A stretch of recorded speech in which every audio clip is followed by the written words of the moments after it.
The 3-year-old boy stands alone at a gas station, barefoot, shivering, his tiny hands clenched into fists. He refuses to speak until a weary police officer kneels beside him. And then, in the faintest whisper, the boy utters 6 chilling words. "Mommy is in the woods. The bad man is there." In that moment, the officer's instincts scream. There's no time to waste. But what he finds in the darkness is far worse than he ever imagined. Who is this child? What horrors lie hidden in the woods? And why does the man waiting for them know the officer's name? This story will take you on a heart-pounding journey of danger, redemption, and a twist that will leave you speechless. Before we get into the story, comment below where in the world you are watching from today. The fluorescent lights of the police station buzzed overhead as Jack Calloway rubbed his tired eyes. Stacks of paperwork cluttered his desk, another Friday night buried in reports. His coffee had gone cold hours ago, forgotten amid the endless forms and statements. The clock on the wall ticked past midnight, its steady rhythm matching his growing exhaustion. The radio crackled to life, breaking the monotony. "Unit 14, we have a report of an unattended minor at Miller's gas station on Route 23. Static punctuated the message, making the dispatcher's voice sound even more urgent. Jack's hand paused over the form he'd been filling out. Something in the dispatcher's tone made him sit up straighter. His instincts, honed by years on the force, sparked to attention. "Copy that," he responded, already reaching for his jacket. "Details?" "Called in by the station attendant. Child's been standing outside for about an hour. No guardian in sight. Temperature's dropping fast out there." The leather of Jack's jacket creaked as he shrugged it on. "On my way." He grabbed his keys from the desk drawer, leaving the half-finished paperwork behind. The drive to Miller's took 10 minutes, his headlights cutting through the darkness of Willow Creek's winding roads. The surrounding woods pressed close to the pavement, their shadows deep and impenetrable in the night. A thin fog had started rolling in, making the trees look like looming specters in the gloom. The gas station's harsh lights created a bright island in the darkness. As Jack pulled up, he spotted George Simmons, the elderly attendant, pacing near the store entrance. The old man's weathered face creased with worry as Jack approached, his work boots scuffing against the concrete. "Thank goodness you're here, officer," George said, wringing his hands. "That boy's been standing there for an hour, won't talk, won't move, just staring at the woods. I've never seen anything like it." Jack followed George's gesture and saw him, a tiny figure at the edge of the light. The boy couldn't have been more than 3 or 4, dressed in what looked like pajamas, his small feet bare against the cold concrete. Even from this distance, Jack could see him trembling. His dark hair was tousled as if he'd just gotten out of bed. "Has anyone else come looking for him?" Jack asked, scanning the empty parking lot. George shook his head. "Not a soul. I tried talking to him, but he just stands there like a statue. Poor thing, scared half to death. Been keeping an eye on him through the window while I called it in." Jack approached slowly, his steps measured and deliberate. 20 years on the force had taught him how to handle scared kids. But something about this situation felt different, wrong. The hairs on the back of his neck stood up as he drew closer. Kneeling down to the boy's level, Jack kept his voice soft. "Hey there, buddy. Are you lost? Where's your mom?" The child flinched at his words but remained silent. His eyes, wide and dark with fear, darted between Jack and the woods beyond the station's lights. Dirt streaked his face, and his pajama shirt was rumpled and stained. His tiny fingers clutched at the hem of his shirt, knuckles white with tension. George appeared at Jack's side, holding out a bottle of water. Tried giving him something to drink, but he won't take it. Offered him some cookies too, but nothing. Jack tried again, gentling his voice even further. "Can you tell me your name?" The boy's lips trembled. For a moment, Jack thought he wouldn't answer. Then, barely above a whisper, "Micah." Relief flooded through Jack. It wasn't much, but it was a start. He stayed at the boy's level, careful not to make any sudden movements. The child's fear was almost palpable in the cool night air. "That's a good name, Micah. I'm Officer Jack. Are you cold? We can get you warmed up inside." No response. just those frightened eyes still fixed on the tree line. A slight breeze rustled the leaves, making the boy tense even more. Jack placed a gentle hand on Micah's small shoulder, feeling the tremors running through the tiny frame. "Where's your mom, buddy?" Micah's lower lip quivered. Then, leaning forward, he whispered into Jack's ear, "Mommy is in the woods. The bad man is there." His voice cracked on the last word, thick with unshed tears. Jack felt his blood turn to ice, the words hitting him like a physical blow. 20 years of experience told him this night was about to become much longer and much darker than he'd anticipated. The woods beyond the gas station suddenly seemed to hold 1,000 shadows, each one potentially hiding the horror this child had fled from. Jack's blood ran cold as Micah's whispered words hung in the night air. "Mommy is in the woods. The bad man is there." His police instincts kicked into high gear, eyes scanning the dense tree line that loomed beyond the gas station's fluorescent glow. The autumn wind carried a chill that seemed to echo the dread settling in his stomach. Without hesitation, he reached for his radio, his voice tight with urgency. "Dispatch, this is Unit 14. I have a possible abduction case. I need backup at Miller's gas station on Route 7, immediately." His fingers gripped the radio so hard his knuckles turned white. Linda Baker's familiar voice crackled through the speaker. "Copy that, Unit 14. All available units responding. ETA 8 minutes. The static that followed seemed to mock the urgency of the situation. 8 minutes. Jack's jaw clenched. In his 20 years on the force, he'd learned that minutes could mean the difference between life and death. He'd seen it too many times before, those precious minutes slipping away like sand through an hourglass. He turned back to Micah, keeping his voice gentle despite the tension coursing through him. "Can you show me where, buddy?" The little boy's eyes were wide with fear, but he slowly lifted a trembling finger toward the darkest part of the woods. Jack followed the direction with his gaze, noting how the trees seemed to press together, creating a wall of shadows. The branches swayed slightly in the breeze, their movement creating shifting patterns of darkness. George stepped forward, his face pale in the harsh station lights. Sweat beaded on his forehead despite the cool night air. "Officer, shouldn't you wait for backup?" Jack looked down at Micah's bare feet, at the dirt and scratches that marked his small legs. How long had this child been out here? How long had his mother been in those woods? The decision crystallized in his mind like ice forming on a winter morning. "Keep an eye out for the backup units," Jack instructed George. "Tell them which direction I went." His tone left no room for argument. Before George could protest, Jack scooped Micah into his arms. The boy stiffened at first, his tiny body rigid with fear, but then his fingers found Jack's leather jacket and held on tight. Jack could feel him trembling like a frightened bird against his chest. The transition from light to darkness was jarring. One moment they were in the artificial brightness of the gas station, the next swallowed by the dense woods. Jack's boots crunched on fallen leaves and broken twigs, each step taking them deeper into the darkness. The station's lights grew dimmer behind them, filtered through layers of branches and leaves until they were nothing more than a distant glow. Jack kept his voice low, barely above a whisper. "Micah, can you tell me what the bad man looks like?" His breath formed small clouds in the cold air. He felt the boy's fingers tighten on his jacket sleeve, bunching the leather in his small fist. "He's big," Micah whispered, his voice trembling like autumn leaves in the wind. The woods seemed to close in around them, pressing closer with each step. Jack's trained eyes adjusted to the darkness, picking out shapes and shadows. Every rustle of leaves made him pause. Every snap of a twig had his head turning. The weight of his service weapon at his hip was reassuring, but he hoped he wouldn't need it. 20 years of experience told him that hope rarely matched reality. Then he heard it, a faint moan drifting through the trees ahead of them. Jack froze mid-step, his body tensing like a coiled spring. Carefully, he shifted Micah behind him, positioning himself between the boy and whatever lay ahead in the darkness. His right hand moved to hover over his holster, ready. The leather of the holster creaked softly under his touch.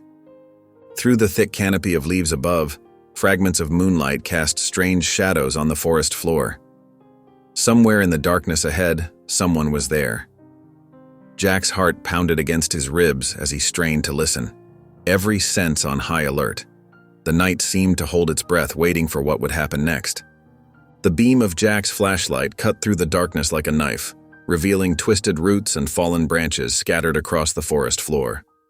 Each step forward was measured and careful, the weight of Micah in his arms a constant reminder of what was at stake. The sound came again, a weak moan that pierced the night air and made his heart race with renewed urgency. Then he saw her. Slumped against a massive oak tree, a woman's form emerged from the shadows. Her dark hair hung in matted tangles around her face, leaves and dirt caught in the strands, and even in the dim light, Jack could see the angry bruises marking her pale skin. Deep purple welts stood out against her jaw and cheekbone.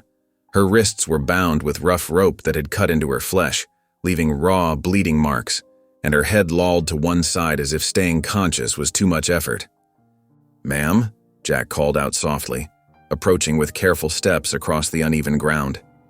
He gently set Micah down behind him, keeping one protective hand on the boy's trembling shoulder. "Can you hear me?" The woman stirred slightly, her cracked and bloodied lips parting as she fought to respond. Her eyes fluttered open, revealing pain-filled brown eyes that struggled to focus on the faces before her. Micah broke free from Jack's grip, his small voice cracking with emotion. "Mommy!" The sob that escaped him was heart-wrenching, filled with equal parts relief and fear. His little hands reached out toward her instinctively.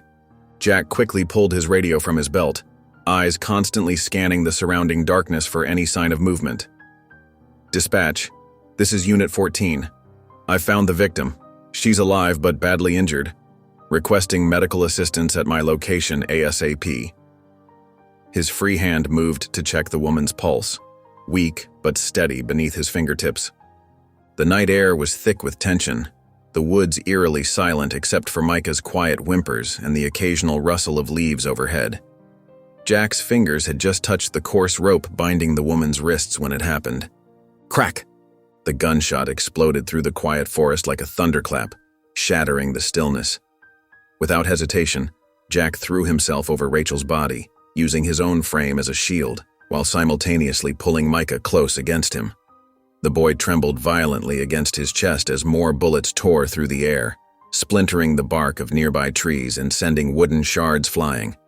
The sound of gunfire echoed off the trees, bouncing and reverberating until it was impossible to tell exactly where the shots were coming from. Jack could feel Rachel's shallow, ragged breathing beneath him, hear Micah's terrified whimpers against his shoulder, and knew with crushing certainty that somewhere in the darkness, hidden among the shadows of the ancient trees, someone was watching them. Someone who wasn't finished yet. The acrid smell of gunpowder hung heavy in the air, mixing with the earthy scent of decaying leaves and damp soil. Jack's heart hammered against his ribs as he held perfectly still, protecting the mother and child with his body, every muscle tense and ready as he waited for the next shot to ring out through the oppressive darkness. Jack's body covered Rachel and Micah as another bullet whizzed past, splintering bark from a nearby tree. His heart hammered against his ribs as he pressed them closer to the damp forest floor, the rich scent of wet earth filling his nostrils. The little boy trembled beneath his arm, his small fingers clutching Jack's jacket, while Rachel's labored breathing came in short, painful gasps. "Stay down!" Jack commanded through gritted teeth, his voice tight with tension. The night air felt thick with danger, and the woods had gone eerily quiet except for the echo of gunfire. Somewhere in the distance, an owl took flight, startled by the violence below. With practiced movements, Jack drew his service weapon, keeping his body low and protective. His eyes scanned the darkness beyond his position, searching for any movement in the dense undergrowth. Years of training kicked in as he steadied his breathing, trying to hear past the sound of his own thundering pulse. Every shadow could hide a threat. Every rustle of leaves could signal an attack. A twig snapped, leaves rustled. The forest seemed to hold its breath. Then a figure emerged from the shadows, moving with deliberate steps. The man's outline became clearer as he stepped into a shaft of moonlight that broke through the canopy, casting silver highlights across his weathered features. The gun in his hand gleamed dully, aimed straight at Jack's chest with unwavering precision. Jack's breath caught in his throat as recognition hit him like a physical blow. The face that stared back at him was older, harder, marked by years of prison. Deep lines etched around cold eyes and a jagged scar along one cheek, but unmistakable. Ethan Ross. Images flashed through Jack's mind. A high-speed chase down rain-slicked streets, tires screaming on wet asphalt. A shootout in an abandoned warehouse with bullets ricocheting off metal walls. The satisfying click of handcuffs around struggling wrists. 10 years ago, he'd put Ross away for armed robbery and attempted murder. The case had made Jack's career, earned him a commendation, but now that victory felt like ashes in his mouth. Ross's lips curved into a cruel sneer, his eyes cold and predatory in the darkness. A fresh tattoo snaked up his neck, disappearing beneath his collar. "It's been a long time, Calloway." Jack's fingers tightened around his gun, his mind racing through possible scenarios. Ross wasn't just some random threat anymore. This was personal, loaded with a decade of festering hatred. The weight of Micah pressed against his side, the boy's rapid heartbeat visible in his throat, and Rachel's shallow breathing behind him reminded him that he couldn't afford to make this about old grudges. 2 innocent lives depended on his next move. The night seemed to hold its breath as the 2 men faced each other, weapons raised, years of history hanging between them like a dark cloud. Jack could feel every beat of his heart, every bead of sweat rolling down his temple, every pebble digging into his knee where he knelt on the forest floor. He'd put away hundreds of criminals in his career, but Ross had been different, more vicious, more cunning, more determined. The kind of criminal who didn't just want to escape, he wanted to hurt people. And now here they were again, but this time Jack wasn't just protecting himself. He had a traumatized little boy and an injured woman to think about. The stakes had never been higher, and he could feel the weight of that responsibility pressing down on him like a physical force. "Been keeping tabs on me, Ross?" Jack's voice was steady despite the adrenaline coursing through his veins. He needed to keep him talking, buy time for backup to arrive. If he could just keep Ross focused on their shared history, maybe he could protect Rachel and Micah from becoming collateral damage in this vendetta. Ross's sneer deepened, the moonlight casting harsh shadows across his face, highlighting the hatred in his eyes. "It's been a long time, Calloway," he repeated, his voice dripping with malice. The gun in his hand never wavered from its target, steady as stone in the silver moonlight. The moonlight filtered through the trees, casting eerie shadows across Ethan's face as he kept his gun trained on Jack. The weight of Micah's small body pressed against Jack's side, the boy's quiet whimpers breaking the tense silence of the forest. Jack could feel Micah's tiny fingers clutching desperately at his jacket, each trembling grip a reminder of what was at stake. "Ethan, put the gun down," Jack said, keeping his voice steady despite the adrenaline coursing through his veins. His fingers remained firm on his own weapon, but he knew this situation needed words more than bullets. Years of experience had taught him that trigger fingers got itchy when emotions ran high. "It's been a long time, Calloway." Ethan's sneer couldn't hide the decade of pain etched into his features. The years in prison had left their mark. Deep lines around his mouth, a hardness in his eyes that hadn't been there before. Behind Jack, Rachel shifted weakly against the tree, drawing a sharp breath that sounded too loud in the quiet woods.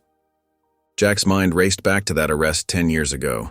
Ethan had been younger then, desperate and violent during an armed robbery. The case had seemed straightforward at the time, just another criminal off the streets. But now, looking into Ethan's eyes, Jack saw layers of story he'd missed back then, pieces of a puzzle he should have put together sooner. "You don't want to do this," Jack said, trying to keep his tone calm but firm. He needed to reach whatever humanity still lived in Ethan's heart, whatever part of him remembered life before violence became the answer. A dark laugh escaped Ethan's throat, hollow and bitter, echoing through the trees like a wounded animal's cry. "Oh, I do. You took my life away, my family, my little girl." The words hit Jack like physical blows, each revelation a punch to the gut. A daughter. How had he never known about Ethan's child? The oversight felt like a personal failure. "And now," Ethan continued through gritted teeth, his voice thick with vengeful promise, "you're going to watch me take someone from you." He shifted his aim toward Micah, and Jack's body moved instinctively, shielding the boy more completely. He could feel Micah's racing heartbeat against his back. The pieces started falling into place in Jack's mind. The rage, the specific target of revenge. This wasn't just about prison time. Something had happened to Ethan's daughter while he was locked away. Something terrible enough to drive a father to this moment. "Ethan, I don't know what happened to your daughter," Jack said carefully, watching Ethan's face for any sign his words were getting through. "But this isn't the way to fix it." He kept his voice gentle, trying to connect father to father, even as his protective instincts screamed at him to act. For a brief moment, Ethan's hand trembled on the trigger. The moonlight caught the moisture in his eyes, and Jack saw past the mask of anger to the grief underneath, raw and festering after all these years. There was a story there, a tragedy that had brought them all to this moment in the darkness. A sharp rustling in the trees behind them broke the moment. Jack's heart pounded as he realized they weren't alone in these woods. The night had more players than he'd counted on, and he couldn't shake the feeling that things were about to get much worse. The rustling of leaves sent a chill down Jack's spine as he tried to keep his gun steady, dividing his attention between Ethan and the new sound. Micah's tiny fingers dug deeper into his sleeve, the boy's fear palpable in the cold night air. The wind whispered through the trees, carrying with it the scent of damp earth and approaching rain. "You're not alone, are you?" Jack's question hung heavy in the darkness. Ethan's face twitched, his grip tightening on his weapon, but his silence spoke volumes. Sweat glistened on his forehead despite the cool temperature. "He's not." The voice that emerged from the shadows made Jack's stomach drop. He knew that voice, had heard it countless times in briefing rooms and on patrol. It carried the same arrogant confidence it always had, maybe even more so now. From behind the trees stepped Kyle Mason, his familiar smirk illuminated by the scattered moonlight. He held his gun with casual confidence, like someone who knew they held all the cards. His police-issued boots crunched softly on the fallen leaves as he moved closer. "Mason." Jack's voice came out like gravel. The pieces started falling into place. This wasn't just about Ethan's decade-old grudge. His mind flashed back to all the whispered rumors about Mason's activities after leaving the force. "Been a long time, Calloway." Mason's tone was almost friendly, making it all the more chilling. He moved with the easy confidence of someone who had worn a badge, though his had been stripped away years ago after evidence of his corruption surfaced. His expensive jacket and polished shoes spoke of someone who'd found other ways to make money. Rachel let out a weak gasp behind Jack, her face draining of what little color remained.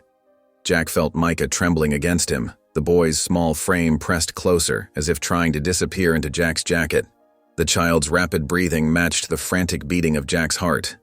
The night air grew heavier with each passing second. Jack's mind raced through possibilities, each worse than the last. Mason had always been clever, always working angles, and now here he was, in the woods with a convicted felon and a bound woman. The pieces of the puzzle were forming a picture Jack didn't want to see. "This isn't about me, is it?" Jack kept his voice steady, though his heart hammered in his chest. "What do you really want?" Mason's smirk widened, but Jack caught something else, a flicker of uncertainty across Ethan's face. The younger man's jaw tightened, his trigger finger twitching slightly. A bead of sweat rolled down his temple despite the cold. In the distance, police sirens cut through the night air, their wail growing louder with each second. Mason's eyes flashed with irritation, his casual demeanor cracking just slightly. The red and blue lights began to paint the trees in the distance. Jack felt a moment of relief at the sound. Backup was coming. They just needed to hold on for a few more. The gunshot cracked through the air like thunder. At first, Jack didn't even feel it, just a sudden push against his side. Then the pain hit, white-hot and searing. He stumbled backward, his free hand instinctively pressing against his side where warmth was already spreading through his shirt. The metallic smell of blood filled his nostrils as the world started to tilt around him.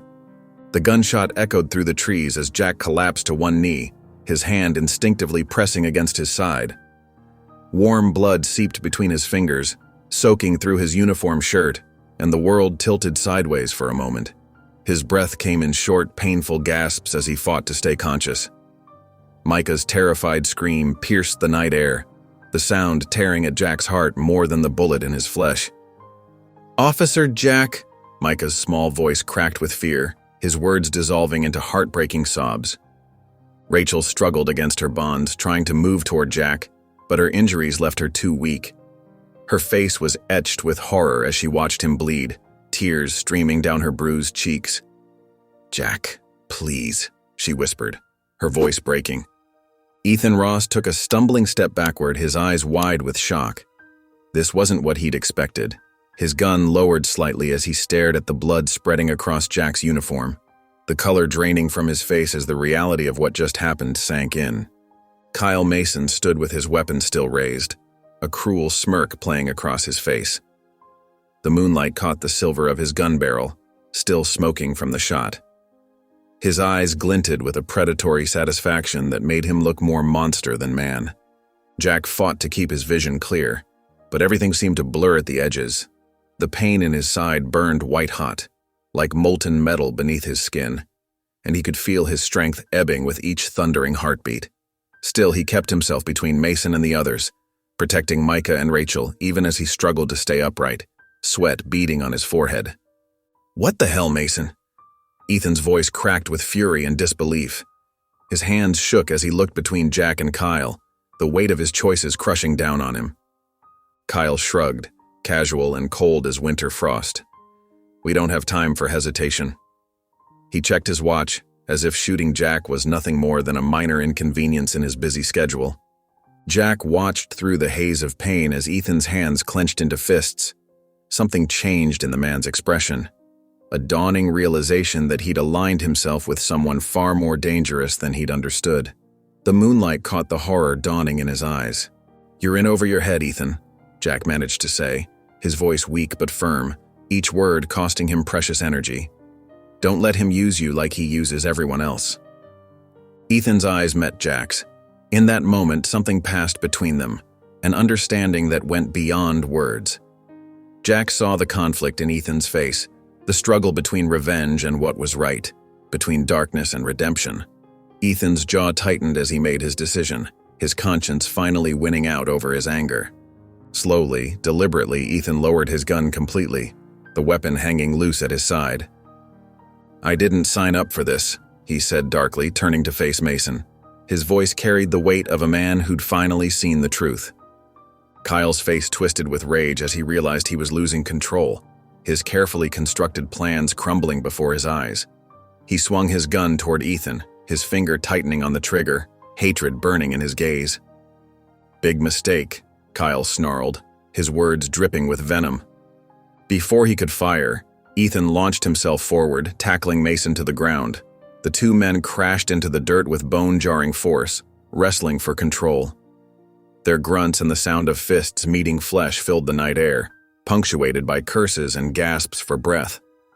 Jack's vision swam as he raised his gun, trying to steady his aim through waves of dizziness and pain. Everything was spinning like a carnival ride, but he forced himself to focus, drawing on years of training and experience. He couldn't risk hitting Ethan. There would be only one chance at this, and he had to make it count. The shot rang out clean and true, cutting through the chaos. Kyle's agonized howl split the night as the bullet tore through his leg, the sound echoing off the trees. The sound of approaching sirens filled the air, growing louder with each passing second, bringing with it the promise of salvation. Mason writhed on the ground, clutching his bleeding leg, his face contorted in pain and fury. His mask of control had finally shattered, revealing the wounded animal beneath. But it was over. Help was finally coming, and Jack allowed himself to slump forward slightly, his body trembling with exhaustion and blood loss. The steady beep of the heart monitor pulled Jack from darkness. His eyelids felt heavy as lead, and a dull, persistent ache throbbed in his side with each breath. The sharp, antiseptic smell of the hospital room filled his nostrils as consciousness slowly returned, bringing with it fragments of memory from the night before. Something warm pressed against his hand, small fingers holding onto him tightly, anchoring him to the present. Jack turned his head slightly, fighting against the stiffness in his neck and the fog of pain medication. There was Micah, curled up like a cat in the hospital chair beside the bed, his small body somehow fitting perfectly in the cramped space. The boy's dark curls fell across his forehead as he slept, his chest rising and falling peacefully beneath the clean clothes. His tiny hand remained firmly wrapped around Jack's fingers, as if afraid to let go even in sleep, his grip strong despite his size. Someone had cleaned Micah up and given him fresh clothes, a soft blue t-shirt and clean jeans that still had their crisp new creases. The sight of him safe and sound, unmarked by the violence they'd escaped, made Jack's throat tight with emotion he couldn't quite swallow down. Near the window, Rachel stood silhouetted against the pre-dawn sky, her shadow stretching long across the linoleum floor. She had white gauze bandages on her wrists where the ropes had cut into her skin, and purple-yellow bruises still marked her face like watercolors. But she stood tall and unbroken, watching the first hints of sunrise paint the horizon in soft pinks and purples, nature's own healing palette. Jack tried to shift position and couldn't hold back a small grunt of pain that seemed to echo in the quiet room. The sound made Rachel turn, her eyes immediately meeting his. Relief washed over her face when she saw him awake, softening the worry lines around her mouth. "Hey," she said softly, careful not to wake Micah as she stepped closer. "How are you feeling?" "Like I've been shot," Jack managed with a weak smile that pulled at his dry lips. "But I'll live. How long was I out?" "A few hours. The doctor said you were lucky. The bullet missed anything vital. Just muscle damage and blood loss." Rachel moved closer to his bedside, her arms wrapped around herself like a shield. "They arrested Ethan and Mason. It's over. Really over." Jack nodded, remembering the chaos in the woods like scenes from a movie playing in his mind. The crack of the gunshot, Ethan's unexpected change of heart when faced with hurting a child, the blessed sound of backup finally arriving just in time, their flashlights cutting through the darkness. "Micah wouldn't leave your side," Rachel continued, looking down at her sleeping son with tender eyes that spoke volumes of maternal love. "He kept saying he had to protect you, just like you protected us. He threw quite a fit when the nurses tried to move him." Jack felt something warm spread through his chest that had nothing to do with his injury. He squeezed Micah's small hand gently, marveling at how such a tiny grip could hold so much of his heart. Rachel's eyes filled with tears as she looked at Jack, the morning light catching them like diamonds. "You saved us," she said softly, her voice thick with emotion. The simple words hit Jack harder than any bullet could. For years, he'd carried the weight of past failures like stones in his pockets, convinced he could never do enough, save enough people. But looking at Rachel and Micah, alive, safe, healing, Jack felt something shift inside him, like a key turning in a long, rusted lock. For the first time in what felt like forever, he felt something close to peace, as gentle and promising as the dawn breaking outside. Sunlight streamed through the hospital window, casting warm rays across Jack's bed. He blinked slowly, his side throbbing with a persistent ache that reminded him of last night's chaos. The pain medication made his thoughts fuzzy, but he couldn't forget the sound of gunshots echoing through those dark woods, or the way Mason's laugh had cut through the night air like a knife. Micah hadn't left his side, still curled up in the chair next to the bed. His small fingers remained wrapped around Jack's hand, holding on even in sleep, as if afraid Jack might disappear if he let go. Dark circles shadowed the boy's eyes, evidence of his traumatic night, and his chest rose and fell with the deep breaths of exhaustion. Rachel stood by the window, arms wrapped tightly around herself, rocking slightly as she watched the morning traffic below. Her bruises stood out stark against her pale skin, and her shoulders were tense with worry. She kept glancing at Micah as if making sure he was still there, each look carrying the weight of a mother's endless concern. A sharp knock broke the morning quiet. Detective Mark Holloway stepped into the room, his weathered face serious beneath the fluorescent lights. He clutched a worn notebook in one hand, its pages dog-eared and stuffed with loose papers, his badge gleaming on his belt like a promise of justice. "How are you holding up?" Mark asked, though his expression suggested he wasn't here for small talk. His eyes swept the room, taking in every detail with practiced efficiency. "Been better," Jack replied, trying to shift into a more upright position. Pain shot through his side, making him wince and grip the hospital bed's railing. "We need to talk about Ethan Ross and Kyle Mason," Mark said, getting straight to business. "There's more to this than just a grudge against you. Much more." Jack's jaw tightened, muscles working beneath his stubbled cheeks. Mason was always dirty, but Ethan, something didn't sit right with him. He seemed more scared than corrupt. Mark flipped open his notebook, scanning his notes, the pages rustling in the quiet room. Ross claims Mason recruited him, said he had a job that could make them both rich. Promised him everything he'd ever wanted. Rachel turned from the window, her face drawn, fingers digging into her arms. "What kind of job?"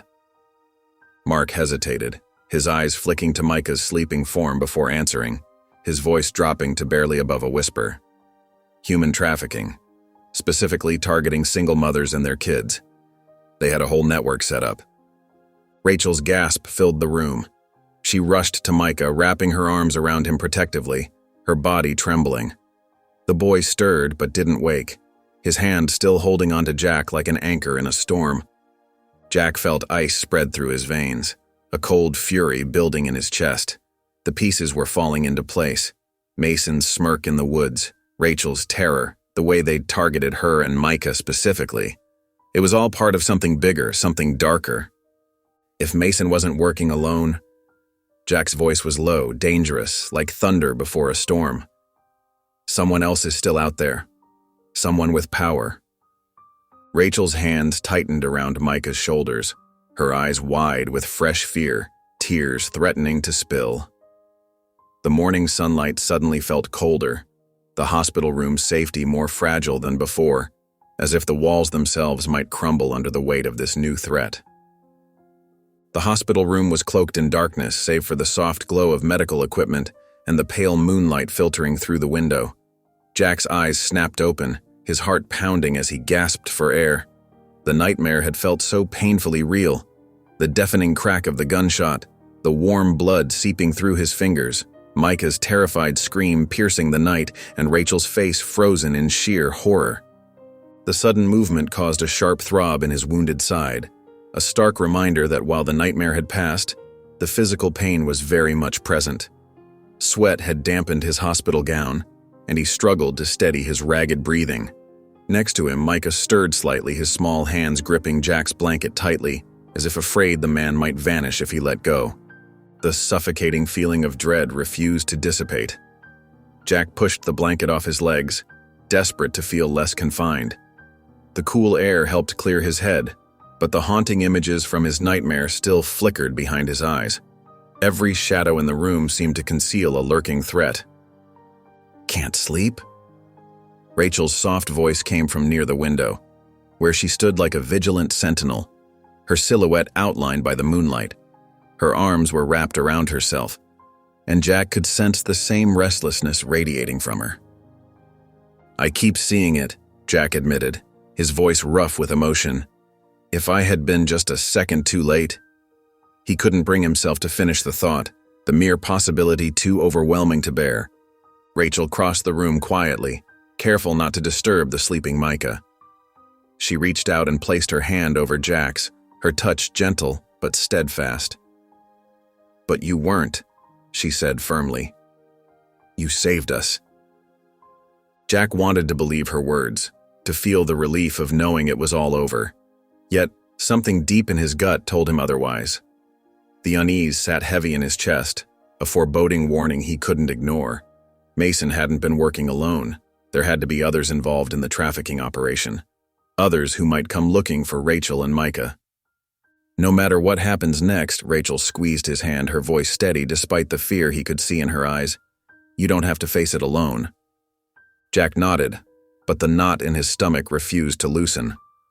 Something felt unfinished, like the first drops of rain before a storm.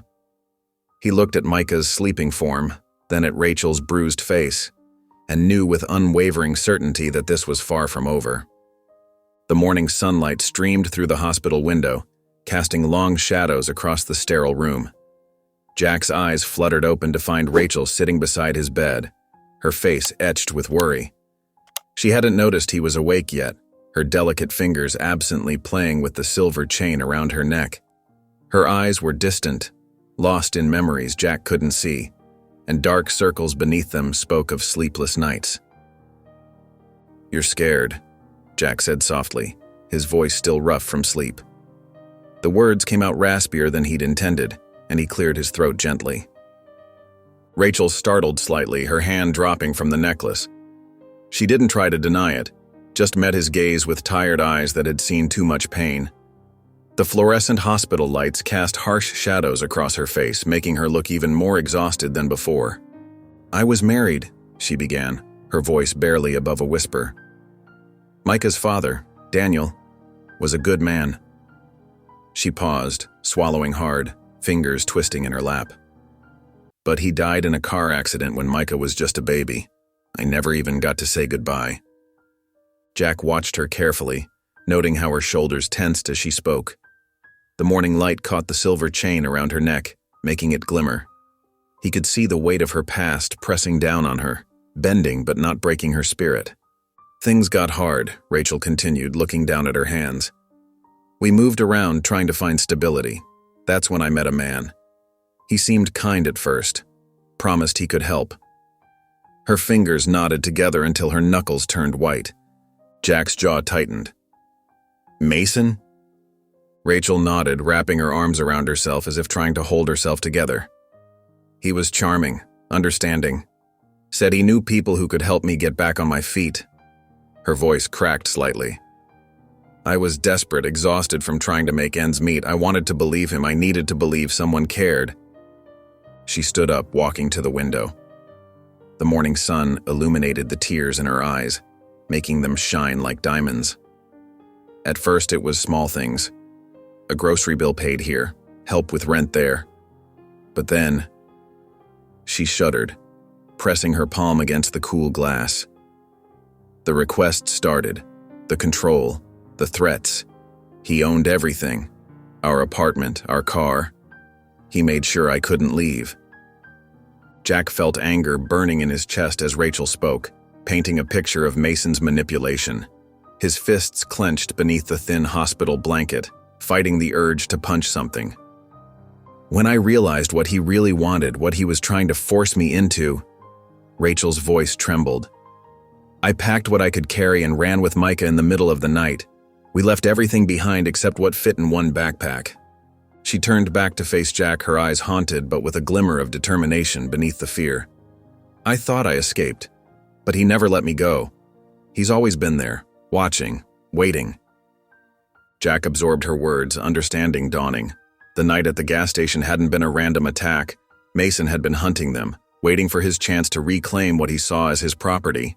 Rachel and Micah had been in his crosshairs long before Jack found them in those woods, running scared through the darkness. The fluorescent lights buzzed overhead in the small interrogation room, as Jack eased himself into the metal chair, trying not to wince at the pull of his healing wound. His side throbbed with each careful movement, a constant reminder of that night in the woods. Across the table sat Ethan Ross, his wrists secured to the metal surface, eyes fixed on some invisible point on the wall. The man looked different now, deflated, hollow. Nothing like the angry figure who'd held them at gunpoint in the woods. Dark circles shadowed his eyes, and his prison jumpsuit hung loose on his frame. "Why did you do it, Ethan?" Jack asked quietly, his voice carrying none of the anger he'd felt during their last encounter. Ethan let out a long breath, his shoulders sagging. The silence stretched between them, broken only by the gentle hum of the ventilation system and the distant sound of footsteps in the hallway outside. "I got out of prison with nothing," Ethan finally spoke through gritted teeth. His fingers twitched against the metal table, handcuffs rattling softly. "Mason found me, told me he had work, a way to rebuild my life. Said I could start fresh."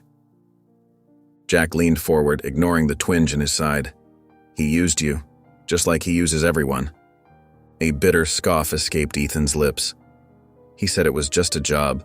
Find a woman, deliver her to a location. His voice grew quieter, shame creeping into his tone.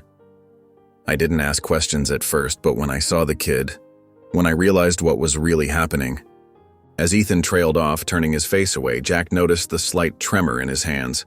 Something had changed that night. Something beyond just getting caught. There was a raw vulnerability in the man's posture that hadn't been there before. What changed? Jack pressed gently, sensing they were getting to the heart of the matter. Micah. Ethan's voice cracked on the name. He reminded me of my own daughter. Those same innocent eyes, that same trust. Jack froze, watching as tears welled up in Ethan's eyes. The man before him wasn't the hardened criminal he'd expected to find in this room. Instead, he saw another broken soul caught in Mason's web of manipulation. She was taken from me, Ethan continued, his voice barely above a whisper, rough with emotion. Mason promised me money, said if I helped I'd have enough to find her, to bring her home. I was desperate enough to believe him. The weight of Ethan's words settled heavily in the room. Jack saw now how Mason had manipulated him, using a father's desperate love for his child as a weapon. It was a cruel twist that made Jack's stomach turn. Ethan lifted his gaze to meet Jack's, his eyes filled with a pain that spoke of years of suffering. Tears tracked down his weathered face. I never wanted to hurt them, he whispered. I just wanted my little girl back. Jack studied the broken man before him and knew, without a doubt, that he was telling the truth. In Ethan's anguish, he saw a reflection of his own struggles with fatherhood, albeit from a very different angle. The fluorescent lights cast harsh shadows across Ethan's face as Jack watched him tap his fingers nervously against the metal table. The rhythmic sound echoed in the sterile room, a testament to his growing anxiety. Outside, Detective Holloway's silhouette was visible through the frosted glass, giving them space for this crucial conversation. You have a daughter, Jack said calmly, keeping his voice steady despite the tension in the air. Where is she now? Ethan let out a bitter scoff, shaking his head. His handcuffs clinked against the table, the sound sharp and jarring. I don't know. CPS took her when I went to prison. His words carried the weight of years of regret. Jack leaned forward, ignoring the dull ache in his side from his recent injuries. And Mason promised he'd help you find her? He told me that if I did this job, if I helped deliver Rachel, he'd track my little girl down. Ethan's laugh was hollow, empty, like a man who'd lost everything. I was desperate enough to believe him, stupid enough to think he'd actually help. Through the observation window, Rachel stood with her arms crossed tightly across her chest, listening to every word. Her face was tight with worry, her fingers digging into her arms as she processed the revelation. Can we trust him? She asked Holloway quietly, not taking her eyes off Ethan. Her breath left small clouds on the glass. Mark shrugged, his notepad tucked under one arm. He's still got blood on his hands, but something tells me he's more pawn than king. He'd seen enough cases to recognize when someone had been manipulated. Back in the interrogation room, Jack studied Ethan's face carefully. There was something there, beneath the anger and shame, something that reminded him of every desperate parent he'd ever encountered on the job. The same lost look, the same haunted eyes. You hesitated when you saw Micah, Jack pressed. Why? Ethan's shoulders slumped. He exhaled slowly, and when he spoke, his voice was barely above a whisper, thick with emotion. Because my daughter would be about his age now. Those big eyes of his, they looked just like hers used to. The weight of those words settled heavily in the room, making the air feel thick and oppressive. Jack felt something shift in his understanding of the case. This wasn't just about taking down Mason and his operation anymore. It was about stopping a cycle of destruction that had claimed too many victims already, leaving broken families in its wake. Rising from his chair, Jack gave Ethan one final measured look. If you want to fix this, tell me everything. The offer hung between them like a lifeline. Ethan raised his eyes to meet Jack's and nodded slowly, resignation and determination mixing in his expression. The bedside lamp cast a soft glow across Micah's worried face as Rachel pulled his dinosaur-printed blanket up to his chin. His small fingers latched onto her sleeve, refusing to let go, clutching the fabric like it was his only lifeline in a storm. Is the bad man gone? Micah whispered, his eyes wide with lingering fear. A tremor ran through his tiny body, despite the warmth of his blanket. Rachel forced her lips into what she hoped was a reassuring smile, though her heart ached at his question. Her fingers smoothed back his dark curls with gentle strokes. "Yes, baby. You're safe now." The words felt hollow in her mouth, but she had to be strong for him. She couldn't let him see how her own hands shook. Downstairs, the dining room table was covered with manila folders and scattered papers, coffee rings staining several documents. Jack sat with his shoulders hunched, studying case files while Detective Mark Holloway paced behind him, his shoes scuffing against the hardwood floor. The kitchen light buzzed overhead, casting stark shadows across the documents detailing Mason's known associates and possible hideouts. A map marked with red pins covered one corner of the table. Rachel's footsteps were quiet as she descended the stairs and entered the room. She wrapped her arms around herself, trying to shake off the chill that seemed to follow her everywhere now. The house felt different, tainted by fear and uncertainty. "Ethan's story, do you believe him?" she asked, her voice barely above a whisper. Her fingers dug into her arms as she waited for the answer. Jack looked up from the files, his expression grim but certain. Deep circles shadowed his eyes from hours of reviewing evidence. "I think Mason played him, and I think he's got more people working for him." The crash came without warning. Glass exploded inward as a brick sailed through the window, sending shards scattering across the dining room floor like deadly diamonds. It landed with a heavy thud just inches from where Jack sat, papers flying up in its wake. Rachel's scream caught in her throat as she instinctively ducked. Jack was on his feet in an instant, gun drawn, his chair toppling backward with a clatter while Mark rushed to secure the perimeter. Tied to the brick with rough twine was a piece of paper, the message scrawled in angry red ink, "You'll never be safe." The letters were jagged, written with such force they'd torn through the paper in places. "Micah!" Rachel gasped, already turning to race back upstairs to her son. Her heart thundered in her chest as maternal instinct took over. Jack moved swiftly to the broken window, scanning the darkened street outside. Empty cars lined the curb, shadows stretched long under the flickering streetlights. But there was no movement. Whoever had thrown the brick was already gone, leaving only the cool night air rushing through the broken glass. Mark swore under his breath, pulling out his phone. His fingers jabbed at the keys with barely contained fury. "Damn it, Calloway! This isn't over!" Jack turned back to face Rachel, who stood frozen halfway up the stairs. Their eyes met, and in that moment, they both understood the gravity of their situation. The threat wasn't just words on paper. It was real, immediate, and closing in around them like a noose slowly tightening. "We need to move you tonight." Jack's voice was firm but gentle, leaving no room for argument.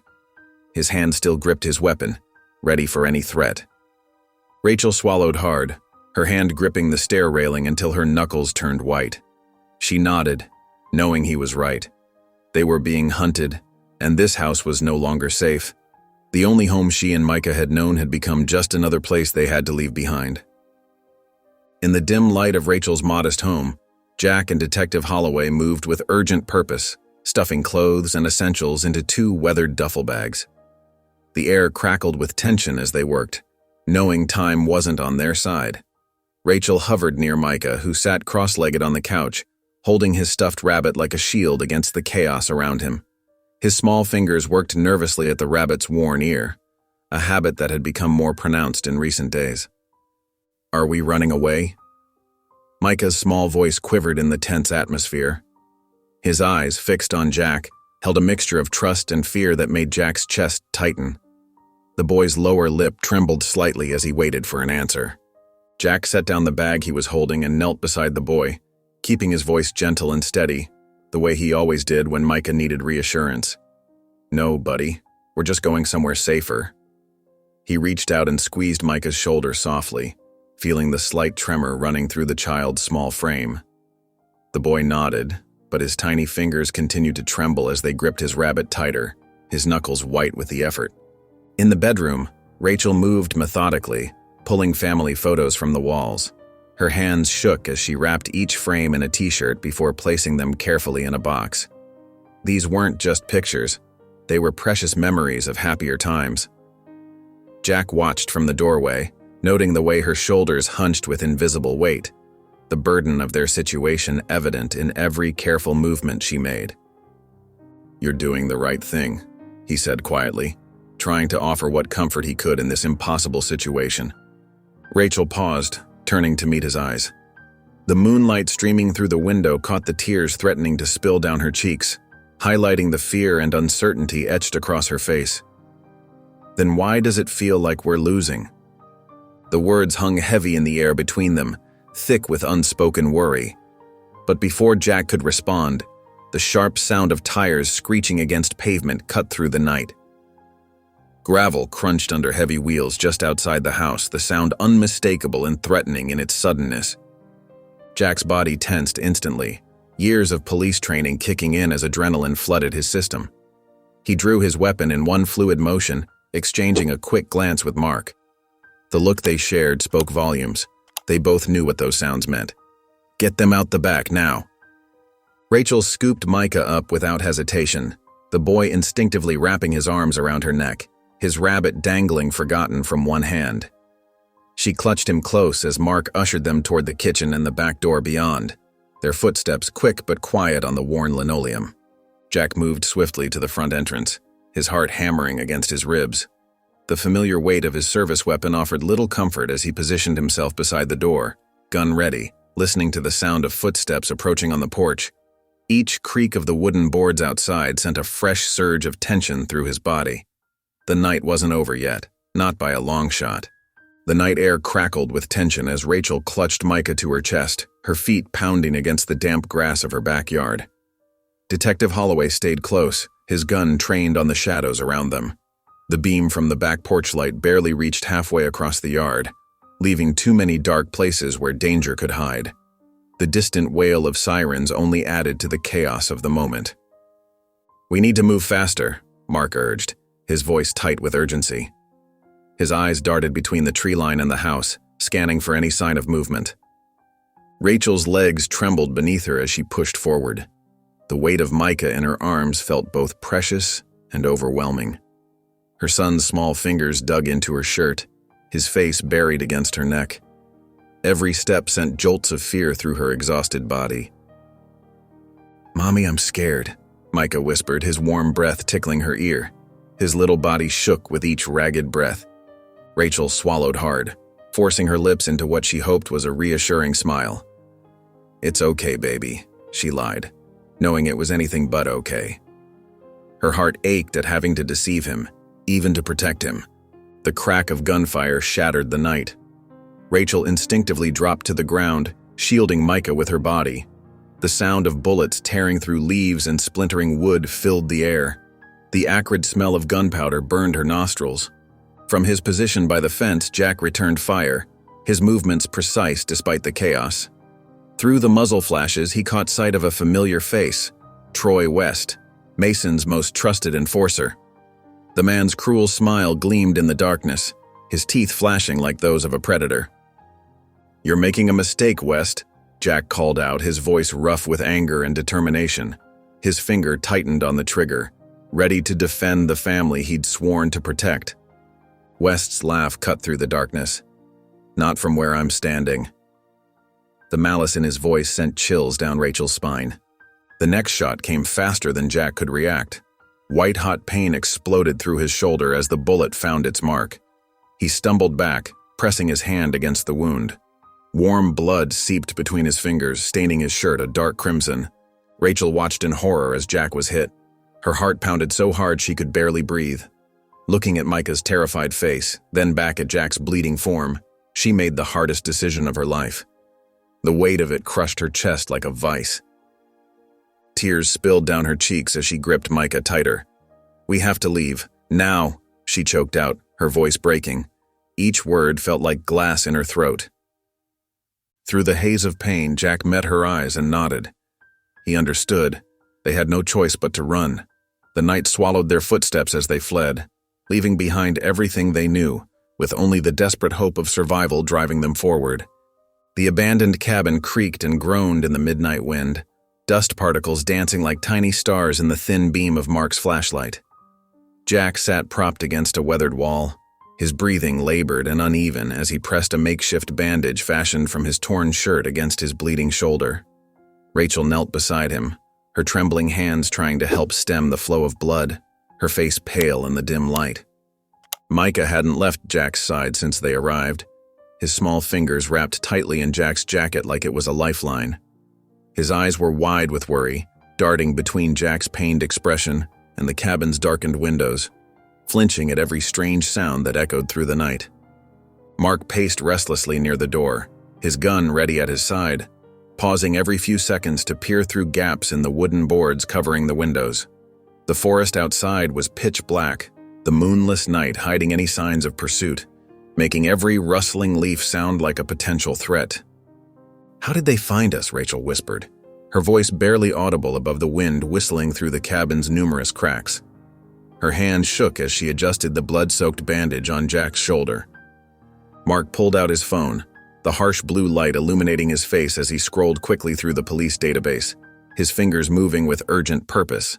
His expression grew darker with each passing second, jaw muscles working beneath his skin. Finally, he looked up, his jaw clenched tight enough to crack teeth.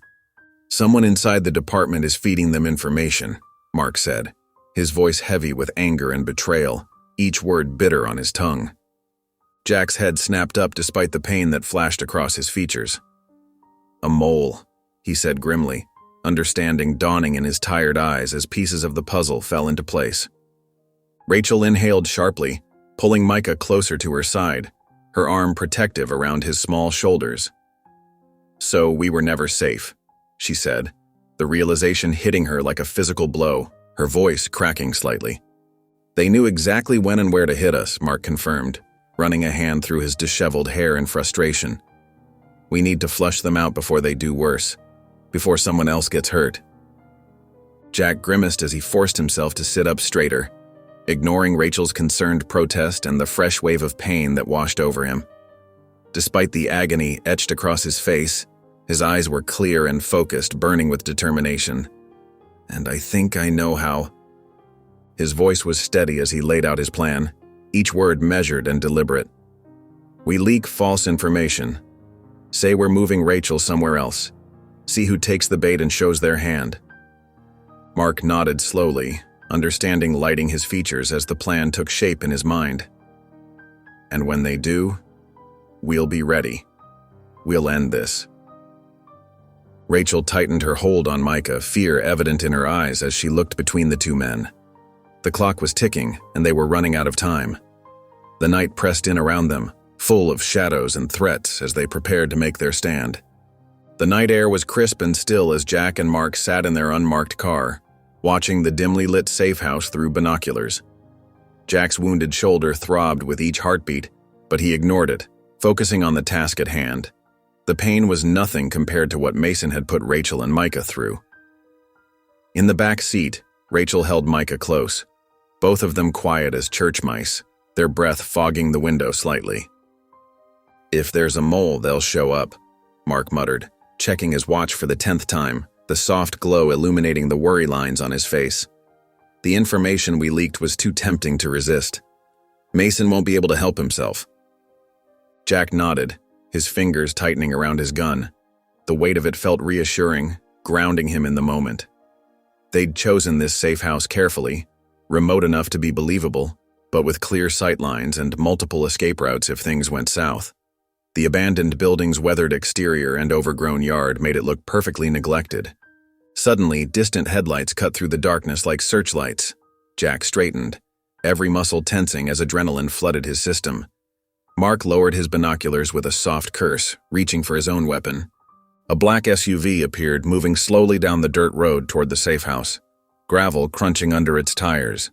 Its headlights swept across the empty yard before the vehicle came to a stop, the engine's low rumble echoing in the quiet night. The engine died, leaving them in heavy silence broken only by crickets chirping in the distance.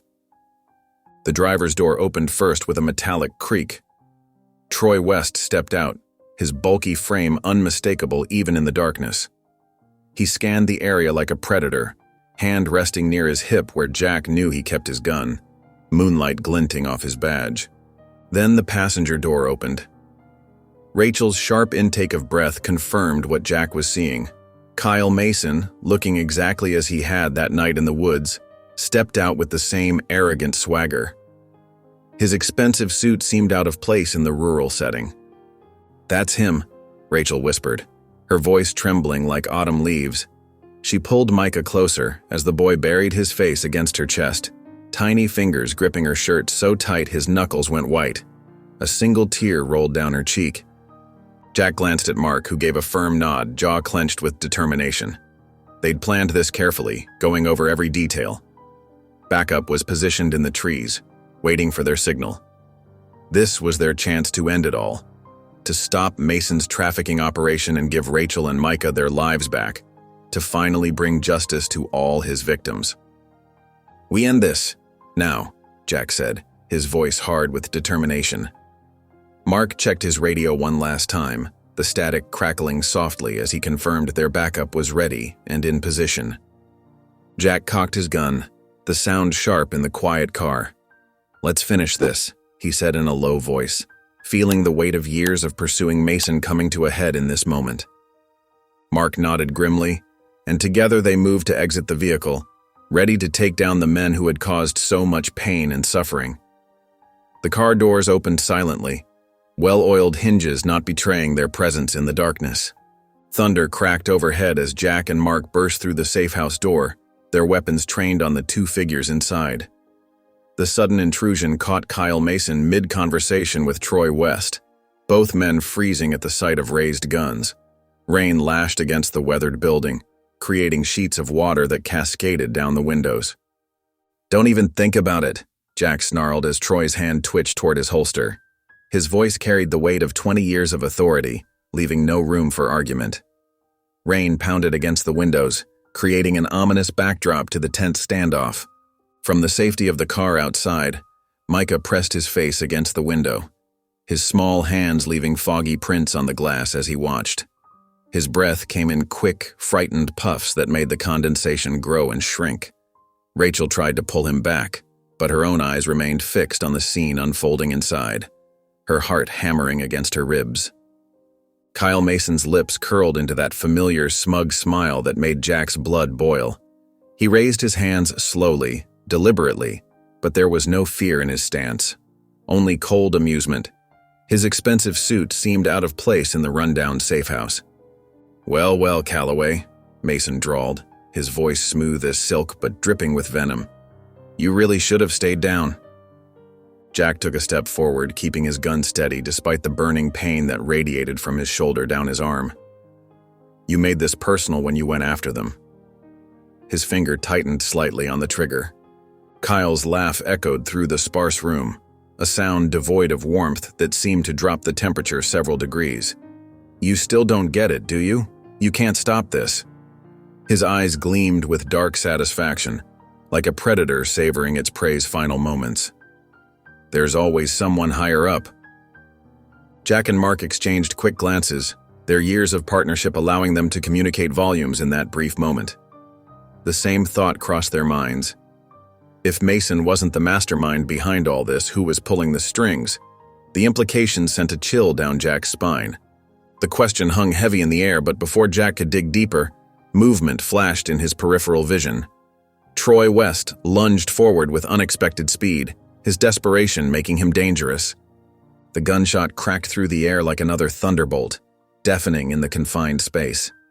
White-hot pain ripped through Jack's arm as the bullet found its mark, tearing through muscle and sending sparks of agony through his body. He stumbled backward, his own weapon wavering as he fought to stay upright. Mark's response was immediate. His gun barked once, the sound echoing off the walls, and Troy collapsed with a howl, clutching his leg. Blood spread across the wooden floor, dark and glossy in the dim light. From the car, Rachel's horrified gasp carried through the rain. She clutched at her chest, her worst fears playing out before her eyes. Micah's scream pierced the night, a sound of pure terror that tore at Jack's heart even through the haze of pain. "Daddy!" Micah's voice carried through the storm, raw with fear and desperation, and for a moment, everything else seemed to fade away. The word hit Jack like a physical blow, filling him with both warmth and terror. Thunder rumbled outside as Jack pressed his hand against his bleeding arm, pain shooting through his body like white-hot needles. Warm blood seeped between his fingers, staining his shirt sleeve a dark crimson. Kyle Mason's cruel smile widened, revealing teeth that seemed too sharp in the shadows as he leveled his gun at Jack's chest. The cold metal gleamed in the dim light of the safe house, a deadly promise waiting to be fulfilled. Rachel's desperate cry pierced the air from where she stood near the doorway, her hands pressed against her mouth in horror. Her face had gone ghost white, eyes wide with terror. But before anyone could move, a small, determined voice cut through the tension like a knife through darkness. "Leave him alone." Micah's words trembled but carried strength beyond his years, echoing off the bare walls. The sound of his voice seemed to make the very air in the room freeze. Jack's head snapped up, his heart nearly stopping at the sight of the brave little boy. Micah stood there, his dinosaur print pajamas still wrinkled from sleep, one sock slightly drooping around his ankle, clutching Jack's fallen police radio in his tiny hands like it was a lifeline. His lower lip quivered, but his eyes blazed with determination that reminded Jack so much of Rachel. Micah raised the radio to his mouth, pressing the button just as Jack had shown him during quieter moments at the hospital, when they'd played make-believe cops and robbers to pass the time between nurse visits and bandage changes. "This is Micah. The bad man is here. Please help." His high-pitched voice rang clear and true. Jack's chest tightened with both pride and fear for the boy's safety, emotions warring inside him. The radio crackled, static filling the tense air for a moment before a familiar voice responded, cutting through the white noise like a beacon of hope. "Hold on, kiddo. We've got officers on the way." The dispatcher's voice was steady and reassuring, a promise of help in the darkness. Kyle Mason's face transformed from smug confidence to something harder, more dangerous, like a mask cracking to reveal the monster beneath. His jaw clenched as he stared at Micah, muscles twitching beneath his skin, fingers tightening around the gun grip. "Clever little boy," he growled, the words dripping with menace and promised violence. Jack pushed through the burning pain in his arm, gathering what strength he had left, every muscle screaming in protest. Blood dripped steadily onto the floor beside him. "And you just ran out of time," he said, his voice rough but determined, tasting copper on his tongue. The wail of approaching sirens filled the air, growing louder with each passing second. Red and blue lights began to flash through the windows, painting the walls in alternating colors like a frenzied dance reflecting off the sweat on Mason's face. Jack slumped back against the wall, his breath coming in short gasps as relief flooded through him, making his limbs feel heavy. "Good job, kid," he whispered, managing a weak smile that held all the pride in his heart. His vision blurred slightly at the edges, but he fought to stay conscious. Micah dropped the radio with a clatter and ran to Jack, throwing his small arms around him with desperate force. Jack held him close with his good arm, feeling the boy's rapid heartbeat against his chest, matching his own racing pulse. Tears wet his shirt where Micah pressed his face against it. The nightmare was finally drawing to a close as the sound of police cars grew louder outside, bringing with them the promise of safety and dawn after the longest night. Thunder crackled outside as Jack kept his gun trained on Mason, fighting through the burning pain in his arm. Blood dripped steadily from his wound, forming small dark pools on the wooden floor, but his grip remained steady. The flashing red and blue lights from approaching police cars painted the safe house walls in an eerie dance, casting twisted shadows across the room. The storm outside seemed to mirror the tension within, each lightning flash illuminating the desperation in Mason's eyes. Kyle Mason's face contorted with barely contained fury, his weapon still clutched tightly in his white-knuckled hands. His eyes darted between Jack and the approaching sirens, like a cornered animal searching for escape. Sweat beaded on his forehead, betraying the first signs of real fear. His chest heaved with rapid, shallow breaths, the facade of control crumbling with each passing second. "You should have just stayed out of it, Calloway," Mason seethed, his voice low and dangerous. His finger twitched against the trigger, the metal catching the strobing lights from outside. Jack shifted his weight, ignoring the stabbing pain that shot through his injured arm, keeping himself between Mason and where Rachel huddled with Micah against the far wall. Despite the pain threatening to overwhelm him, his voice came out strong and clear, carrying the weight of absolute conviction. Every muscle in his body screamed for relief, but the thought of Rachel and Micah kept him standing firm. "And you should have known better than to come after my family." Mason's lips curled into a cruel smirk, his eyes cold and calculating. "Family? You barely know them. They're just another case to you." His words dripped with venom, trying to wound deeper than any bullet. "I know enough," Jack replied through gritted teeth, tightening his grip on his weapon. The truth of those 3 words resonated in his chest. He knew the warmth of Micah's trust, the strength of Rachel's love for her son, the way they'd filled an emptiness he hadn't known was there. Mason's arm tensed as he raised his weapon, but before he could take aim, a deafening shot rang out. Mark Holloway's warning shot whizzed past Mason's ear, embedding itself in the wall behind him with a sharp crack. Plaster dust rained down as Mason froze, caught in the crossfire between Jack and Mark. The acrid smell of gunpowder filled the air. "Put the gun down, Mason," Mark commanded firmly from his position by the doorway. "It's over. You've got nowhere left to run." His steady voice carried years of authority, leaving no room for argument. From the floor, Troy West let out a pained groan, clutching his bleeding leg where Jack's bullet had found its mark. "He's not giving up," he managed between ragged breaths. "He'll never give up." Blood seeped between his fingers, staining the floorboards beneath him. Rachel pressed Micah closer to her body, her arms trembling but protective around her son, her eyes never leaving Mason. The little boy's fingers twisted in Jack's shirt as he whispered, his voice small but clear in the tense silence, carrying all the trust and fear of a child. His wide eyes reflected the flashing lights outside, full of desperate hope. "Don't let him take Mommy." Something crystallized in Jack's mind at those words, a clarity of purpose that cut through the pain and exhaustion. With one final surge of strength, he launched himself forward. His shoulders slammed into Mason's chest as his other hand knocked the gun from Mason's grip. The weapon clattered across the floor, spinning away into the shadows with a metallic scrape that echoed through the room. Mason stumbled backward, desperately reaching for his fallen gun, but Jack's fist connected with his jaw in a powerful strike, sending him crashing to the ground. The impact rattled through Jack's injured arm, but he barely felt it through the rush of adrenaline. Before Mason could recover, Jack drove his knee into his back, pinning him firmly to the floor with all his remaining strength. Years of pent-up rage and determination fueled every ounce of pressure he applied. Rachel's sob of relief filled the room as Micah broke free from her grasp, running to wrap his small arms around Jack's waist.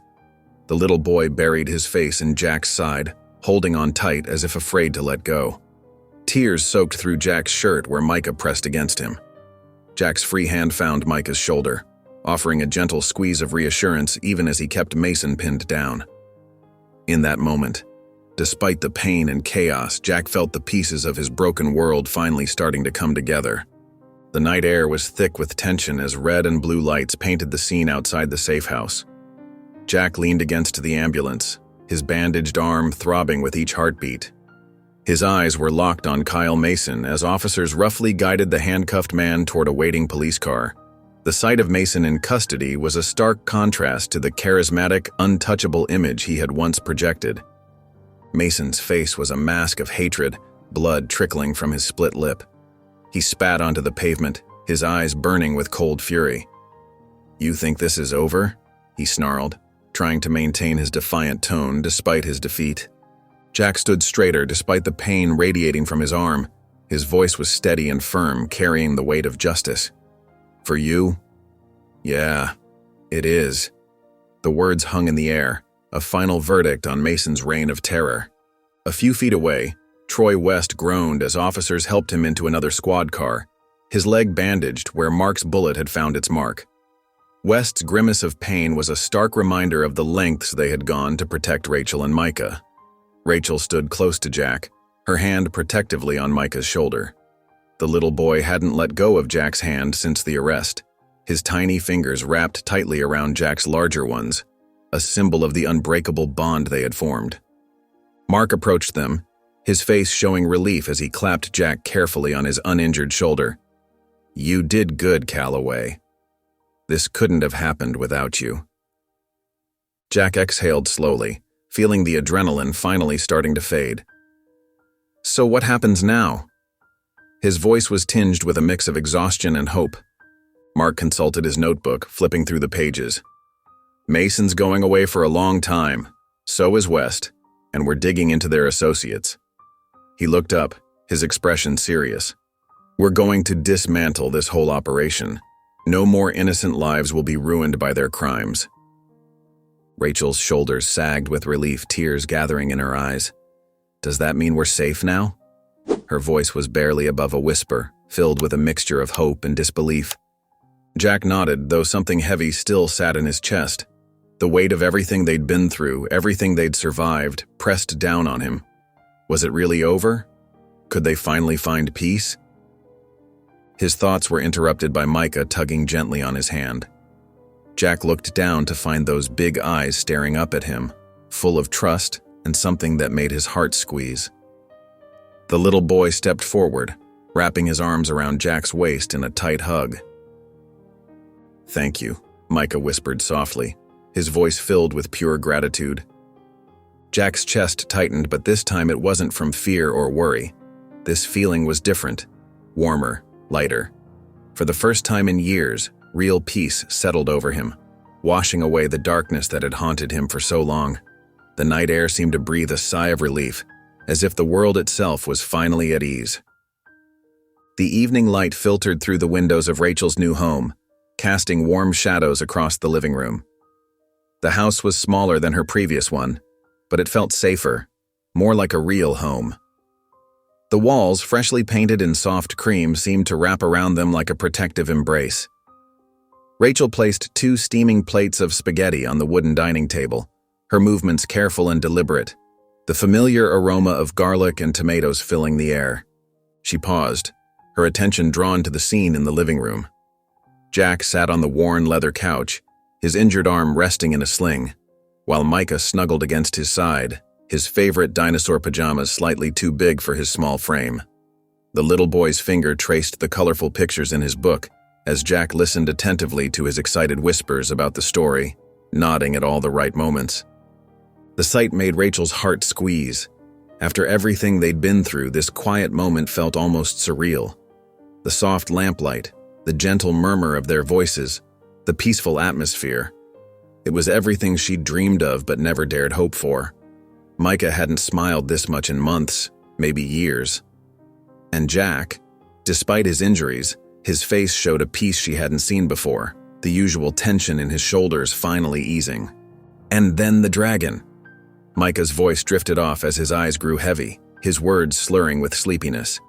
His small body curled closer to Jack, the book sliding onto his lap, his tiny hand still gripping the page. Rachel stepped into the living room, her voice barely above a whisper, afraid to break the spell of the moment. "He won't let you leave, you know." Her bare feet made no sound on the carpet as she moved closer. Jack chuckled softly, looking down at Micah's peaceful face, his expression tender. His good hand gently smoothed the boy's messy hair, lingering protectively. "I think I knew that the moment I met him." Rachel wrapped her arms around herself, gathering courage, feeling her heart pound against her ribs. Her next words came out quiet but clear, heavy with meaning. "You could stay." Jack's body tensed. She saw the conflict flash across his face, the instinct to run warring with something else, something stronger. The shadows of his past seemed to dance in his eyes as he looked down at Micah's small fingers clutched in his jacket, then back at Rachel, his gaze softening with possibility. For years, Jack had lived with loss, with the belief that he didn't deserve happiness.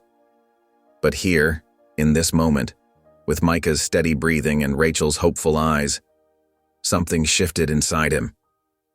The walls he'd built around his heart began to crumble. Maybe this wasn't just another case. Maybe this was where he belonged, in this small house with its cream walls and worn leather couch, with these 2 people who had somehow become his whole world. The autumn breeze rustled through the park, sending golden leaves spiraling down around them. Jack sat on the weathered wooden bench. His shoulder finally healed enough that he didn't need the sling anymore. The physical therapy had been worth every painful minute. He watched as Micah darted across the grass, his small hands reaching for a yellow butterfly that danced just out of reach, his giggles carrying on the wind. Rachel settled beside him on the bench, her hands wrapped around a steaming cup of coffee. The morning sun caught her hair, making it glow like honey, highlighting the peace that had slowly returned to her face over these past months. She studied Jack's profile for a moment before speaking, a gentle smile playing at the corners of her mouth. "You're not wearing your badge anymore," she said softly, her voice carrying no judgment, just quiet observation. Her fingers tightened around her coffee cup as if bracing for his answer. Jack shrugged, feeling lighter without the familiar weight on his chest. The badge had been part of him for so long, but now it felt like a relic from another life. "I don't think I need it." The past few weeks had shown him a different kind of purpose, one that filled the empty spaces he'd carried for years. The stack of retirement papers sat signed on his desk at home, waiting to be turned in. 20 years of service felt like enough, especially now that he had something more important to protect, someone more important to be. Micah's laughter rang out across the park as the butterfly fluttered higher, leading him on a merry chase through fallen leaves. His cheeks were flushed with excitement, his eyes bright with joy, so different from the terrified little boy Jack had found at that gas station. Every smile, every carefree moment felt like a victory. Finally giving up on catching the butterfly, Micah ran back to them, his small chest heaving with exertion. Leaves clung to his jacket and hair like nature's confetti, but his smile could have lit up the whole park. His shoelace had come untied during his chase, trailing behind him like a tiny tail. "Jack," he said, still catching his breath, his small hands resting on Jack's knee. "Can we be a family now?" Jack felt his heart skip a beat. The question hit him square in the chest, making it hard to breathe for a moment. He could feel Rachel watching him, her coffee forgotten in her hands, waiting. The world seemed to pause, holding its breath with them. Looking at Micah's hopeful face, Jack realized he'd already known the answer for weeks. Maybe he'd known it since that first night at the gas station, when a scared little boy had trusted him enough to whisper about the bad man in the woods. Some choices in life were just that simple. Jack smiled, reaching out to ruffle Micah's leaf-strewn hair. "Yeah, buddy," he said, his voice rough with emotion. "I think we already are." Rachel's eyes welled with tears, a smile breaking across her face like sunshine after rain. She reached over and squeezed Jack's hand, her touch warm and sure. Micah let out a whoop of joy and threw himself into Jack's arms, nearly knocking him backward on the bench, sending a few more leaves scattering into the air around them. Jack held the boy close, feeling the last pieces of his old life fall away like autumn leaves. The weight of his badge, the loneliness of empty apartments and late-night patrols, none of it mattered anymore. He didn't need a badge to know who he was anymore. He was home. The evening sun cast long shadows through Jack's living room window as he sat in his old leather armchair, turning his police badge over in his hands. The metal felt cold, familiar, yet somehow distant now. 20 years of service, countless cases, and endless nights, all wrapped up in this small piece of metal that had defined so much of who he was. His house felt different lately. The silence that once offered solace now felt oppressive, pressing in from all sides like an unwelcome guest. No pattering of small feet, no childish giggles, no warm presence of Rachel's smile lighting up the rooms, just empty spaces and echoing thoughts that seemed to bounce off the bare walls. A firm knock on the door pulled him from his brooding. Setting the badge on his coffee table with a soft clink, Jack crossed the room and opened the door to find Mark Holloway standing there, a thick manila folder tucked under his arm, his face lined with exhaustion. "Thought you might want to see the final report on Mason's case," Mark said casually, though his eyes carried the weight of unspoken words and shared history. Jack stepped aside, letting his former colleague enter. Taking the file, he flipped through the pages, scanning the familiar police terminology and photographs that documented their long investigation. "And?" Mark shrugged, hands in his pockets, rocking slightly on his heels. "Mason's locked away, his entire operation dismantled, The trafficking ring's done. You did good, Calloway. Real good. Jack nodded, but remained quiet, his fingers lingering on the pages. The victory felt hollow somehow, different from what he'd expected, like winning a race only to find no one at the finish line. Mark watched him carefully before clearing his throat. There's still a spot for you at the department if you want it. Captain's been asking about you. Says the place isn't the same without you. Jack's eyes drifted to his badge on the table, catching the last rays of sunlight. 20 years ago, that badge had been everything he'd ever wanted. Now he knew better. Now he understood what really mattered. I think I'm done, Mark, Jack said quietly, surprised by how right the words felt, like setting down a heavy burden he'd carried too long. Mark nodded, understanding written across his features. No argument, no persuasion, just acceptance from one cop to another, the kind that came from years of shared experiences. As Mark headed for the door, Jack reached for his phone, Rachel's number already pulled up on the screen. His heart quickened just a little as he asked, "Hey, mind if I stop by?" The badge lay forgotten on the table, catching the dying light, no longer the symbol of purpose it had once been. The streetlights cast a warm glow across Rachel's front yard as Jack pulled his truck into the driveway. His hands were steady on the wheel, but his heart thumped with an unfamiliar rhythm. Not the adrenaline rush of police work, but something softer, more meaningful. He switched off the engine and sat for a moment, taking in the welcoming glow from the windows, the cheerful potted plants on the porch steps. Before his knuckles could even touch the wooden door, it flew open with the enthusiasm only a child could muster. Micah burst out onto the porch, his small face beaming with pure joy, his dark curls bouncing with each excited step. "You came back! You always come back!"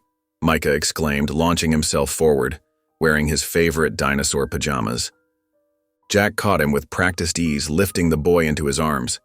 A genuine laugh escaped his lips as Micah wrapped his little arms around his neck, squeezing tight. "Of course I did, buddy. Wouldn't miss it for the world." Rachel stood in the doorway, leaning against the frame.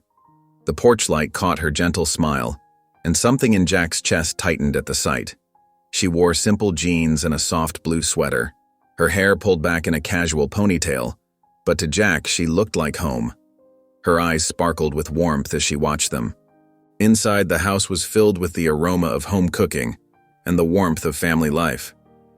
The kitchen counter held evidence of their meal preparation, a dusting of flour, measuring cups, and the pie cooling on the windowsill. They gathered around the kitchen table where Micah couldn't contain his excitement about his day at school. "And then in art class I drew our family." Micah's feet swung back and forth under the table as he spoke, barely able to keep still. His fingers drummed against the wooden surface with boundless energy. "I drew Mommy and me and you, Jack. Ms. Thompson said it was the best drawing ever. I used all the colors." Jack felt his throat tighten at being included in Micah's family portrait. He caught Rachel's eye across the table, and she gave him a knowing look, her lips curving into a tender smile that spoke volumes. The conversation flowed easily, punctuated by Micah's infectious giggles and Rachel's gentle teasing. Jack found himself laughing more than he had in years, the weight of his badge and past responsibilities feeling lighter with each passing moment. The kitchen walls seemed to hold their joy, reflecting it back in the soft lamplight.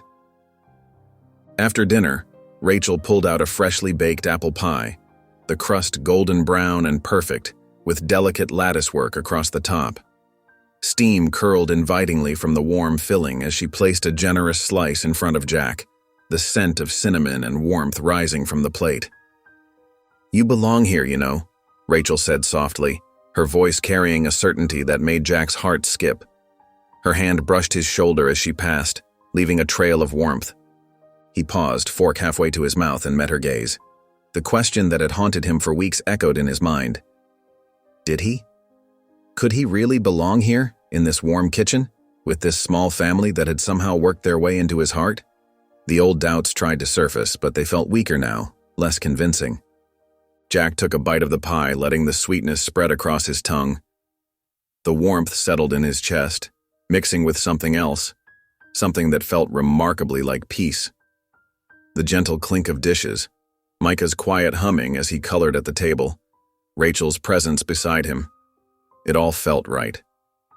Maybe, just maybe, this was home. Jack jolted awake, his heart hammering against his ribs. Sweat dampened his shirt as the nightmare's images lingered. The muzzle flash, warm blood seeping through his fingers, Micah's terrified scream piercing the night. For a moment, the darkness felt suffocating and he couldn't remember where he was. A gentle knock broke through his disorientation. "Can't sleep?" Rachel's soft voice drifted through the doorway. She stood there in her pajamas, concern etched across her face. Jack ran a shaky hand through his hair, trying to steady his breathing. "I'm fine." "You're not," Rachel said simply. "Come on." In the living room, Jack sank into the worn leather couch, elbows on his knees as he rubbed his temples. The house was quiet except for the gentle hum of the heating system and the distant ticking of a clock. Rachel returned with a glass of water, pressing it into his hands before sitting beside him. "You never talk about it," she said quietly, watching him take a sip. Jack set the glass down, staring at his hands. "There's nothing to say." "There's plenty to say." Rachel's voice was gentle but firm. "The nightmares, the way you check the locks 3 times before bed, how you position yourself to see every exit in a room." She paused. "You don't have to carry it alone, Jack." Something in her words broke through the walls he'd built. Maybe it was the genuine concern in her voice, or maybe he was just tired of holding everything in. For the first time since that night, since all the nights before it, he believed her. The silence stretched between them, but it wasn't uncomfortable. Rachel waited patiently, her presence steady and reassuring. "I keep seeing it," Jack finally said, his voice rough. "Not just that night with Mason. Every close call, every time I couldn't save someone, every mistake." He swallowed hard. "I thought being alone was safer. Thought if I didn't let anyone in, I couldn't lose them." Rachel's hand found his, her fingers intertwining with his own. "And now?" Jack exhaled slowly, turning to meet her gaze. In her eyes, he saw understanding, acceptance, and something more. Something that made his chest ache in a way that didn't hurt. "I thought I lost everything," he admitted, "but then I found you too." Rachel's smile was soft, genuine. She didn't need to say anything else. For the first time in years, Jack wasn't running anymore. He was exactly where he needed to be. Jack stood motionless outside the police station, the morning sun warming his face as he studied the badge in his palm.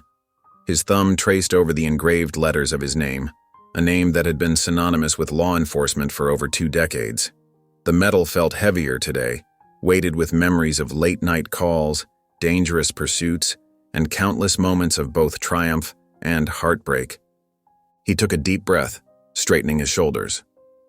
The familiar red brick building loomed before him, its windows reflecting the early morning light.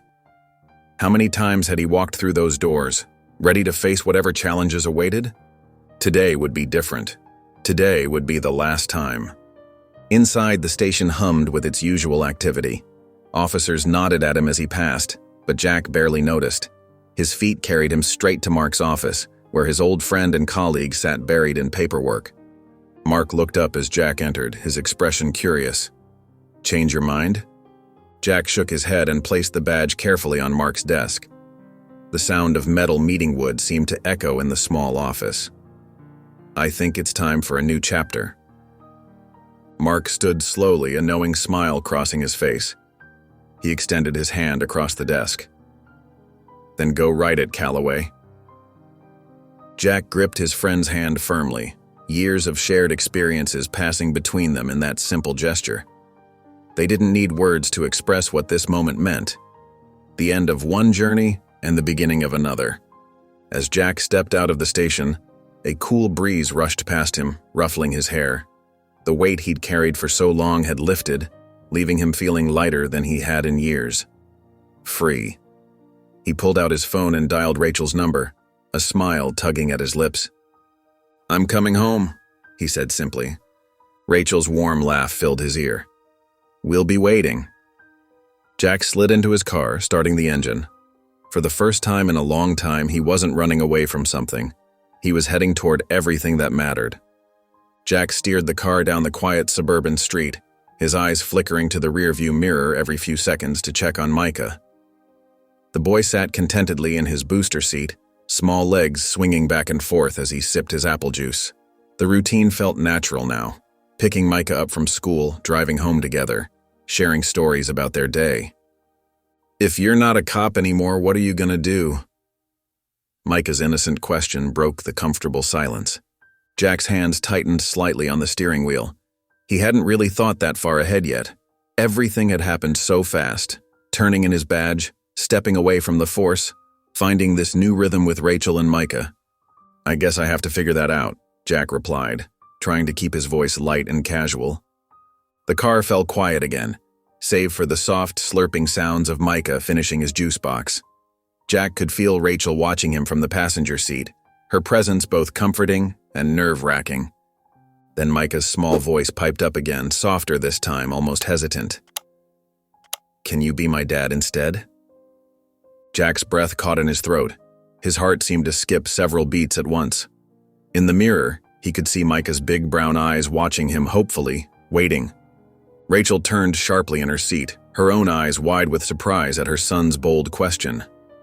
Jack's knuckles went white on the steering wheel as emotions crashed through him like waves. Shock, fear, hope, longing.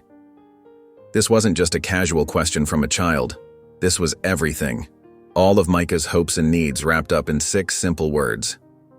Forcing himself to breathe normally, Jack managed a gentle smile. "That's a big question, buddy."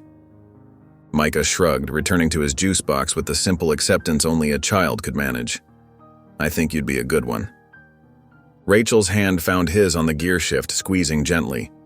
Jack's heart pounded against his ribs as he drove on, Micah's words echoing in his mind. The evening settled over Rachel's front porch like a soft blanket, bringing with it the gentle chorus of crickets and the magical dance of fireflies in the distance.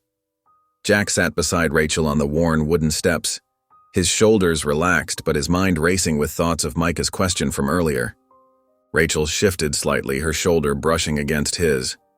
"He meant it, you know." Jack nodded slowly, rubbing his hands together. The night air felt cool against his skin.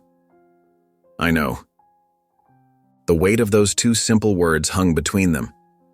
Could he really be what Micah needed? A father? The word itself made his heart race with equal parts longing and fear. Rachel leaned closer, her voice gentle but firm. "You already are." Jack turned to meet her gaze, his breath catching.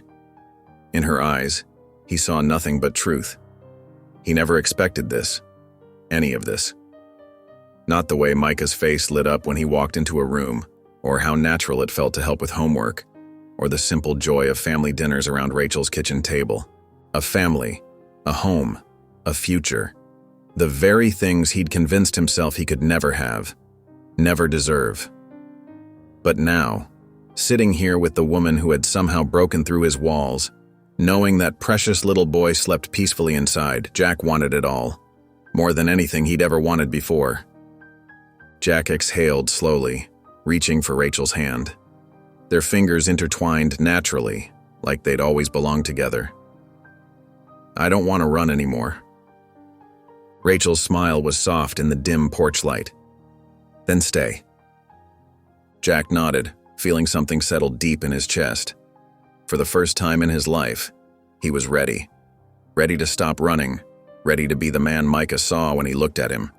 Ready to build a life with these 2 people who had somehow become his whole world. The soft glow of Micah's dinosaur nightlight cast gentle shadows across the bedroom walls as Jack knelt beside the small bed.